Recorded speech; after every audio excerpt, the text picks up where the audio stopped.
రెడ్డి గారి నాయకత్వం, కార్మికుల ఐక్యత, కార్మికుల ఐక్యత, రేవంత్ రెడ్డి గారి నాయకత్వం, రేవంత్ రెడ్డి గారి నాయకత్వం. జై కాంగ్రెస్, జై కాంగ్రెస్, జిందాబాద్.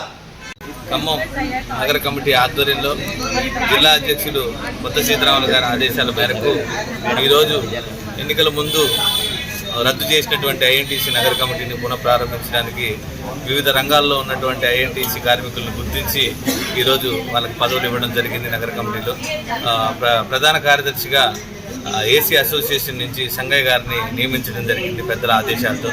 అలాగే వివిధ రంగాల్లో పనిచేస్తున్నటువంటి గూడ్ షెడ్ హమాలీగా పనిచేస్తున్నటువంటి సైద్ బాబుని వర్కింగ్ ప్రెసిడెంట్గా, ఆర్గనైజింగ్ సెక్రటరీగా మన గౌడ్ గారిని, అలాగే పర్వతనేని శ్రీనివాసరావు గారిని వర్కింగ్ ప్రెసిడెంట్గా నియమించి వారికి బాధ్యతలు అప్పచెప్పడం జరిగింది.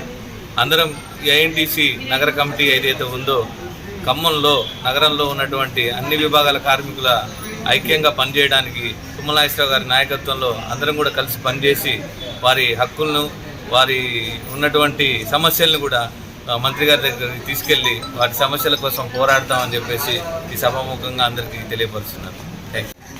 మరి గతంలో ఉన్నటువంటి ఐఎన్టీయూసీ నగరంలో ఉన్నటువంటి కమిటీని రద్దు చేసి మరి కొత్త సీతారాములు గారి ఆదేశాల మేరకు మరి పమ్మి వెంకటేశ్వరరావు గారు, మన నగర అధ్యక్షులు నరేష్ గారు, మరి మేమంతా కూడా కూర్చొని మరి ఈ సంగయ్య గారిని నగర ప్రధాన కార్యదర్శిగా, మరి తర్వాత ఇంకా మిత్రులు శ్రీను గారిని, నలుగురిని ఈరోజు మన నియమావళి పత్రాలు ఇవ్వడం జరిగింది.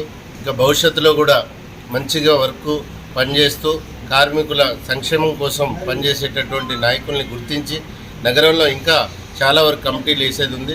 తప్పకుండా ఆ కమిటీలన్నీ కూడా పూర్తి స్థాయిలో వేయాల్సిన అవసరం ఉంది. కాబట్టి సీతారాములు గారు వచ్చిన తర్వాత మళ్ళీ చర్చించి పూర్తి కమిటీలు వేసే బాధ్యత మరి నగర అధ్యక్షులు తీసుకొని దీన్ని ముందుకు తీసుకుపోవాల్సినదిగా కోరుతాము.